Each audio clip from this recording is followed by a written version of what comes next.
안녕하세요. 증시브리핑 한혜솔입니다. 여러분들 마스크 꼭 착용하고 다니시죠? 오늘 아침 기준으로 우한 폐렴 사망자는 170명, 또 확진자는 7,700명을 돌파한 상황입니다. 이미 2003년 사스 당시의 발병자 수는 넘어섰고요. 이에 WHO가 30일 긴급회의를 열고 국제 비상사태 선포 여부를 다시 결정하기로 했습니다. 이렇게 좀처럼 우한 폐렴 공포가 사그라들지 못하면서 전 세계 경제에 차질이 불가피할 것으로 보이는데요. 이러한 가운데 간밤 뉴욕 증시는 신종 코로나 바이러스 대신 미니 양적 완화와 어닝 서프라이즈가 헤드라인을 채웠습니다. 우선 이틀간의 미 FOMC 회의가 마무리가 됐는데요. 연준은 기준금리를 현행 1.5에서 1.75%로 동결했습니다. 회의록 문구는 대체로 지난해 12월과 같았는데요. 미국 고용시장이 탄탄하고 인플레이션 역시 목표치인 2%에 근접하고 있다고 봤고요. 기업 투자에 대해서는 부진하다는 평가를 유지했습니다. 그런데 연준은 단기물 국채 매입을 최소한 2분기까지 이어가기로 했습니다. 초단기 유동성을 공급하는 환매 조건부 채권, 레포 시장에 대한 개입도 오는 4월까지 유지하기로 했습니다. 연준의 단기 채권 매입은 명목상으로는 단기 자금 시장 안정을 위한 것이지만 시중에 자금을 공급한다는 점에서 사실상 양적 완화로 해석됩니다. 지난해 9월 단기 자금 조달 비용인 레포 금리가 10%까지 치솟자 연준이 월 600억 달러 규모의 단기물 채권을 사들이면서 시장 안전에 나선 바도 있습니다. 네, 그리고 뉴욕 증시의 소비를 대표하는 종목들이라고 할 수 있죠. 애플과 테슬라, 맥도날드. 애플과 테슬라가 시장 예상을 뛰어넘는 실적을 공개하면서 각각 2% 이상 뛰었고요. 맥도날드도 실적 호조에 힘입어 2% 가까이 올랐습니다. 현재 시장의 거시적 초점이 신종 코로나에 맞춰져 있는데 기업 실적이라는 미시적인 포인트로 옮겨갈 수 있다면 좋겠네요. 한국도 크게 다르지는 않습니다. 우한 폐렴의 확산이 지속되는 한 시장은 계속해서 불안한 모습을 이어갈 것 같고요. 그렇기 때문에 호실적을 발표하는 기업이나 특정 이슈가 있는 종목에만 매수세가 몰리는 모습이 나타날 수 있겠습니다. 네, 현재 시각 1시 45분 지나고 있고요. 한국 증시는 오늘도 급락세를 연출 중입니다. 특징주는 키워드로 바로 만나볼게요. 첫 번째 키워드, 테슬라가 일 낼 줄 알았다. 테슬라의 실적 발표를 앞두고 어제 국내 증시에서 관련주인 센트럴모텍의 주가가 치솟는 모습을 보이길래 테슬라가 호실적을 발표하려나 보다 라고 미리 예감하기는 했거든요. 그런데 역시나 장마감 후 발표한 테슬라의 실적은 말 그대로 어닝 서프라이즈였습니다.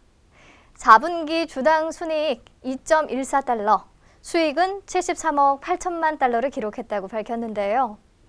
이는 시장 예상치인 주당 순이익 1.72달러와 70억 2천만 달러의 수익을 훨씬 넘어선 수준입니다. 이 같은 깜짝 실적 발표에 테슬라의 주가는 시간의 시장에서 큰 폭으로 뛰었는데요. 당일 정규장에서는 2.49% 오른 580.99달러의 거래를 마쳤지만 시간 외에서 11.62%나 급등한 648.50달러를 기록했습니다. 이로써 테슬라의 주가는 작년 5월 이후 3배 이상으로 상승했고요. 시가총액은 제너럴 모터스와 포드의 시총을 합친 것보다 더 많습니다. 이번 어닝 서프라이즈는 보급형 모델 3의 판매 호조가 주요했다는 분석인데요. 특히 올해 초 중국 상하이 공장이 가동됐고 생산비 절감을 통해 차량값을 10% 인하하자 중국 매장이 문전성시를 이루고 있다는 소식, 제가 이미 1월 16일 브리핑을 통해 말씀드렸습니다. 네, 아무튼 이렇게 테슬라의 깜짝 실적 발표로 국내 관련주들도 연일 들썩이고 있는데요. 우선 앞에서 잠깐 언급한 센트럴모텍. 어제 이미 상한가를 기록한 데 이어서 오늘도 급등세를 보이고 있네요. 센트럴모텍은 변속기 부품을 포함한 정밀 가공 부품을 주력으로 생산하는 기업인데요. 테슬라 전기차에 쓰이는 알루미늄 컨트롤 암을 독점 공급하는 것으로 알려져 테슬라 관련 소식에 가장 민감하게 움직이는 경향을 보입니다. 네, 다음으로 우리 산업. 우리산업은 우리산업홀딩스 주식회사로부터 자동차 부품 제조 및 판매 사업을 인적 분할해 설립된 회사고요. 테슬라의 차량용 히터, PTC 히터를 공급하고 있습니다. 그리고 아모그린텍. 아모그린텍은 전기차에 필요한 고효율 자성 소재 자체 개발에 성공했는데요. 국내에서는 최초, 또 세계에서는 세 번째라고 합니다. 현재 주요 제품을 테슬라와 BYD 등에 납품하고 있다고 하고요. 그래서 관련주로 꼽히고 있습니다. 이 밖에도 오늘 2차 전기 관련주들 움직임이 대체적으로 좋은데요. 우선 LG화학과 삼성 SDI 모두 오름세고요. 삼성 SDI는 52주 신고가를 기록하기도 했네요. 그리고 2차 전지 관련해서는 전해드릴 소식이 또 있습니다. 두 번째 키워드로 만나보도록 하죠. 현대차 2030년 내연기관차 출시 최소화. 현대차가 최근 울산 공장에서 노조원을 상대로 2025 전략 설명회를 열었는데요. 이 자리에서 경영진들이 2030년쯤에는 내연기관 기반의 신차 출시를 사실상 중단할 가능성을 내비쳤다고 합니다.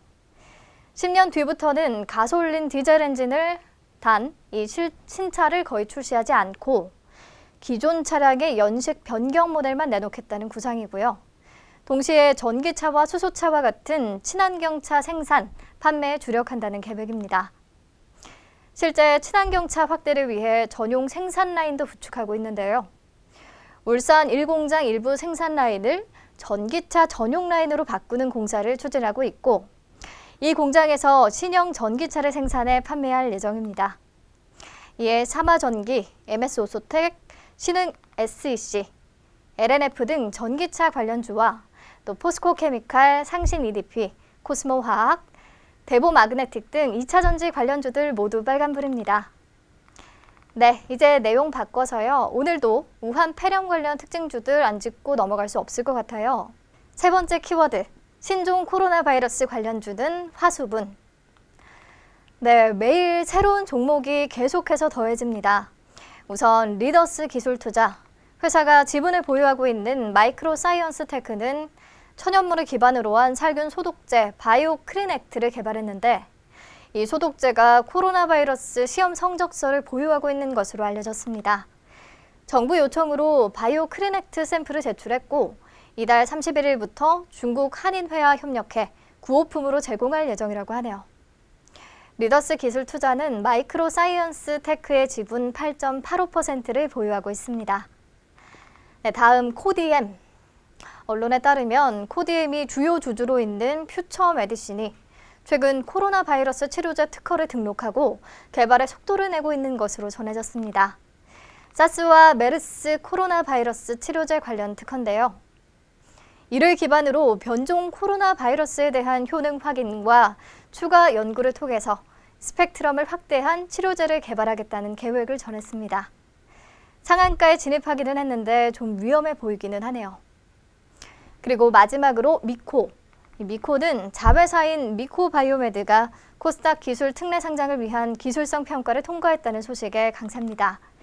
미코바이오메드는 빠르고 정확하면서 저렴하게 현장에서 진단한 결과를 의사나 질병관리본부 등의 스마트폰으로 빠르게 전달하는 체외 진단 기술력을 보유하고 있는데요. 고위험성 바이러스를 현장에서 신속 정확하게 측정할 수 있어서 무선 통신으로 질병을 관리, 통제하는 데 기여할 것으로 기대되고 있습니다. 네, 오늘 브리핑 여기서 마칠게요. 내일 다시 만나요.